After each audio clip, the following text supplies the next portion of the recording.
शिव पुराण की कथा कहती है, बाल्य अवस्था में जो बालक बालिका विद्यालय में पढ़ने जा रहे हैं, विद्या प्राप्त कर रहे हैं, अगर ऐसा कोई बालक बालिका या ऐसे कोई जिसे विद्या की प्राप्ति करने में बड़ी कठिनाई हो रही है, सरलता सहजता नहीं है, पढ़ता है लेकिन पढ़ने में मन नहीं लगता, प्रयास करता है लेकिन सफल नहीं होता, ऐसे विद्यार्थी को, ऐसे पढ़ाई करने वाले बालकों को, बालिकाओं को, वह जो भी शिक्षा प्राप्त कर रहे हैं, विद्या प्राप्त कर रहे हैं, यदि उन्हें कोई अवरोध हो रहा है, कोई अड़चन है, कोई परेशानी है और किसी प्रकार की कोई बाधा है, तो कहते हैं तीन मुखी रुद्राक्ष के स्पर्श और दर्शन से और धारण से वह उसकी समस्त समस्या दूर हो जाती है। लेकिन तीन मुखी रुद्राक्ष की पवित्रता दिव्यता बनाए रखने के लिए उसके कुछ नियम होते हैं। वैसे तो एक मुखी रुद्राक्ष से लेकर 14 मुखी रुद्राक्ष का यह नियम है कि जितनी उसकी पवित्रता हम बनाए रखेंगे, वह हमारे जीवन में इतनी ऊर्जा, इतनी शांति, इतना आनंद दिनचर्या में, हमारे परिवार में, हमारे वातावरण में, हमारे आचार में, हमारे विचार में, हमारे रहन में, हमारे शहन में, हमारी वाणी में, हमारे नित्य कर्म में हमें परमात्मा का सानिध्य प्राप्त होगा। बोलेंगे तो मधुर बोलेंगे, हाथ उठेंगे तो धर्म के लिए, पांव जाएंगे तो पवित्र स्थान पर। जितनी पवित्रता, रुद्राक्ष को कभी भी अपवित्र स्थान पर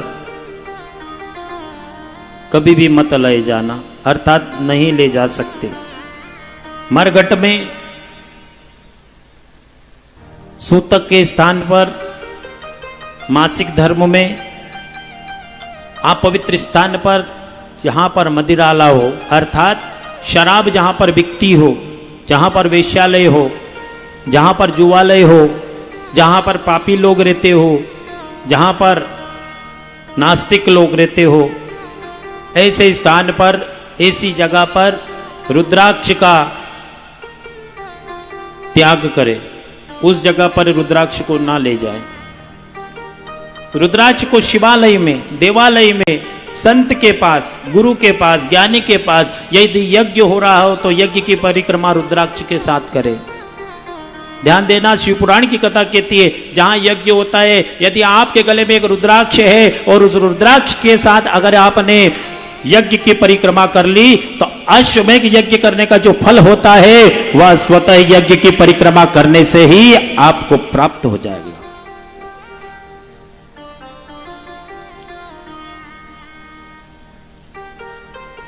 जिसके गले में, जिसने रुद्राक्ष को धारण कर रखा है या किया है,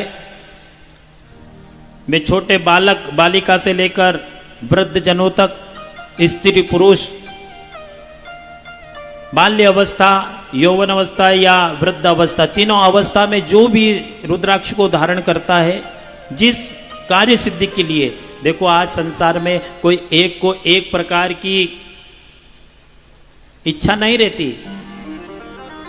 किसी को धन की इच्छा है ना, तो किसी को कुछ और की इच्छा, कोई भी भोलेनाथ हो जाए, है ना।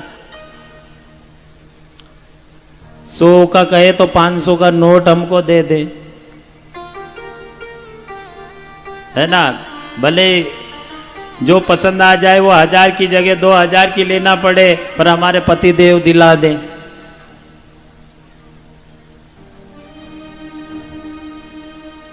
ध्यान देना, जितने भोले भोले है ना, उतने खतरनाक सोले भी है। भगवान भोले जैसा भोले नहीं, और भगवान भोलेनाथ जैसा रौद्र में भयानक काल के काल महाकाल और कोई नहीं। तो ज्यादा भोलापन भी दुखदाई है।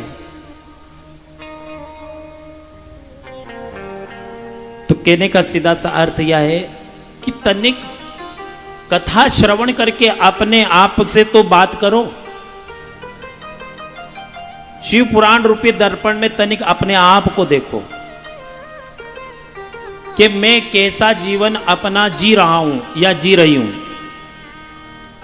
क्या मैं एक अच्छी स्त्री का जीवन, एक अच्छे पुरुष का जीवन, क्या मैं एक अच्छे पति का जीवन, क्या मैं एक अच्छी पत्नी का जीवन, क्या मैं एक अच्छे भाई का जीवन, क्या मैं एक अच्छी बहन का जीवन।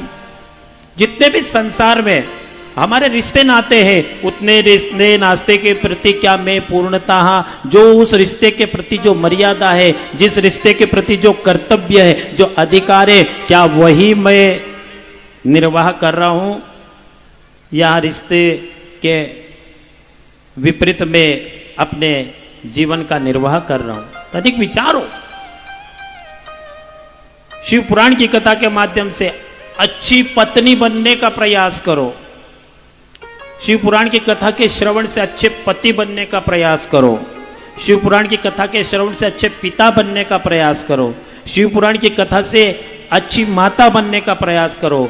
शिव पुराण की कथा को श्रवण करके जो रिश्ते हैं उन रिश्ते को अच्छे से हम निर्वाह कर सकें, ऐसी कला को शिव पुराण की कथा श्रवण करके जानने की कोशिश करो।